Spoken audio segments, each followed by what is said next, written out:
Danny, you've been out injured for the last couple of weeks. What's been the situation and how has it been going since? Yeah, I just got a bang against Toulouse, so I've had a sore AC joint in my shoulder. It's been pretty frustrating, obviously missing out, but yeah, I've just tried to work as hard as I can to get back on the field quickly. Obviously I've come here because I want to play a lot of minutes and a lot of games, and that's been the frustrating thing really, not being able to play the last couple and miss the majority of that Toulouse game as well, which were obviously a really big game for us.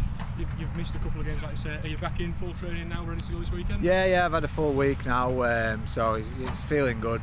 Mark's really done a good job looking after me, and James the conditioner as well. I've had plenty of rehab to do, and just let it settle really, and I think it's important that you do give it time to settle, especially at my age as well. You're kind of itching to get out there and play and train, but James was really good with me last week in saying, look, if you're not 100%, then give it another week, and I'm right back there now, ready to go.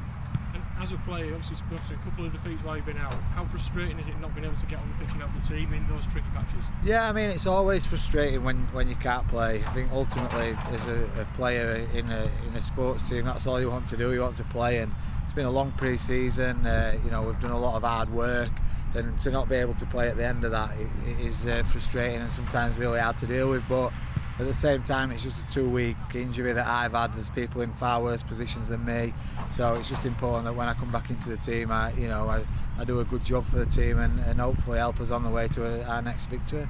And speaking of looking for our next victory, you travel to Swinton this Sunday.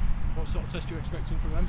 Yeah, they're a very good team. They throw the ball around and play some really good attacking stuff. I've played with Martin Ridyard before a long time ago when we were 18. I went to Australia with him with Barla, so I know Riddy pretty well, and he's a really experienced halfback who gets them around the field well. So they've coming off the back of a tough performance against a good Featherstone team, so they'll be really up for the game against us. Having seen we've not had the best of form over the last couple of weeks as well, so they'll be really up for it.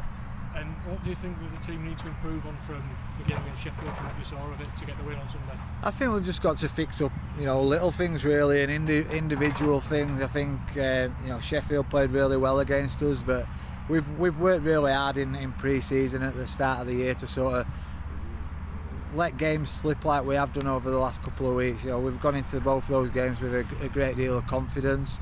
And especially after the effort that we put in against Wigan as well, we were confident for last week, but just a few little things to fix up. But the coaching staff's been really good and straight on top of those. We had a lot of video and a lot of things to think about this week, and we've put that right in on Tuesday, and we'll probably do the same again tonight and really get ready for Swinton at the weekend.